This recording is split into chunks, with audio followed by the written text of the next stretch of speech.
అందరికీ నమస్తే. ఈరోజు కొత్త ఎపిసోడ్తో వచ్చారు మేము ముందుకి. ఈరోజు టాపిక్ ఏంటంటే హైదరాబాద్. ఇప్పుడు మనం చూస్తుంది అయితే తెలంగాణ స్టేట్లో క్యాపిటల్, అలాగే మోస్ట్ ఫేమసబుల్ tourist place in India and Telangana also. ఇప్పుడు మనం డిస్కస్ చేయబోయే టాపిక్ పేరు Hyderabad is not like that. ఇప్పుడు ప్రస్తుతం ఉన్నట్టు హైదరాబాద్ అసలు హైదరాబాదే కాదు. ఒకప్పుడు హైదరాబాద్ రూల్ చేసేది నవాబ్స్. ఆ నవాబ్స్ ఇండియా లాస్ట్ ఫ్రీడమ్ పొందిన స్టేట్ ఏదైనా ఉందంటే అది హైదరాబాదే. బ్రిటిష్ వాళ్ళు ఇండియాకు ఫ్రీడమ్ వచ్చిన తరువాత వాళ్ళు చెప్పారు, మీకు మీ పవర్స్ మీకు ఇచ్చేస్తాం, మీరు ఏం చేసుకున్నా అంటే 565 ప్రిన్సిలీ స్టేట్స్ మన ఇండియాకి వస్తే దాంట్లో 562 అనేవి డైరెక్ట్గా మేము ఉంటామని చెప్పి ఒప్పుకున్నారు. కానీ 3 స్టేట్స్ మాత్రం అస్సలు ఒప్పుకోలేదు. అవే కాశ్మీర్, జందుగర్, ఇంకా మన హైదరాబాద్.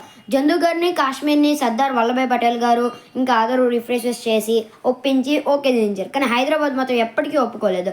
ఇలా ఉంచేస్తే సొంత ఇంట్లో పాము ఉంచితే ఎలా డేంజరో పైన పాము, అదే ఇండియా ఆలోచించి ఈ ఆలోచన జరుగుతున్నప్పుడే లోకల్ నవాబ్స్ ఆ పాకిస్తాన్కి 20 కోట్ల వరకు డొనేషన్ ఇచ్చారు.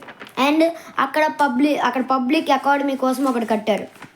సో ఇండియాకి అర్థమైపోయిన సిచ్యువేషన్, వెంటనే హైదరాబాద్ని వెంటనే కంట్రోల్ చేయాలని చెప్పి ఒక ఆపరేషన్ స్టార్ట్ అయింది. అది ఆపరేషన్ పేరే పోలో. ఇది ఆర్మీని యూజ్ చేసి పాకిస్తాన్ ఎంటర్ అయ్యే ఛాన్సెస్ ఉన్నాయని చెప్పి ఆర్మీని ఎంటర్ చేయకుండా ఆర్మీస్ పంపించి పోలీసులుగా పంపించారు. పోలీసులు అంటే లోకల్ మనలో మనకని అనుకోవచ్చు.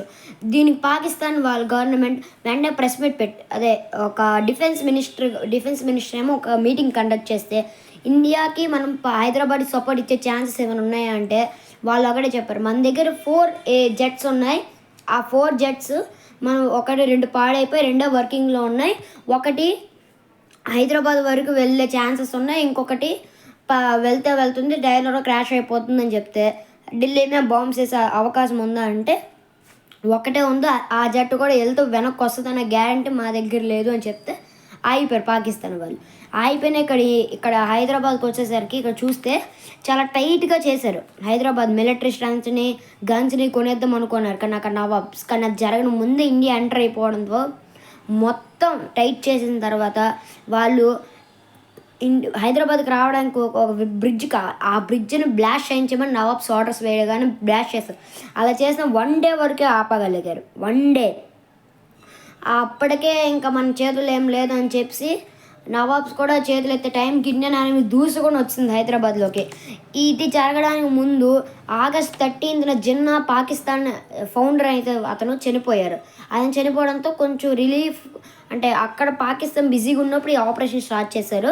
సో ఈ ఆపరేషన్ కరెక్ట్గా ఎగ్జిక్యూట్ అన్నీ చేసింది సర్దార్ వల్లభాయ్ పటేల్ గారు. కొందరు రీసెర్చెస్ ఏమంటారంటే దీనికి నెహ్రూ పర్మిషన్ తీసుకోకుండా చేశారు అంటారు. సో నిజమేంటో తెలీదు.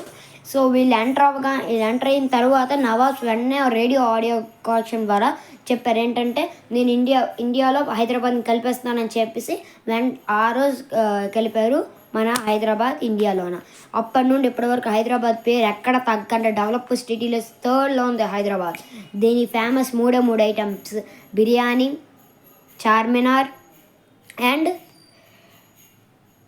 సారాజం మ్యూజియం. సో ఇవన్నీ famous guys. Bye guys, thank you guys. Please like, share and subscribe to SRS king emperor channel. ఇలాంటి వీడియోస్ ఎపిసోడ్స్ అన్నీ వస్తూనే ఉంటాయి గైస్. Bye guys.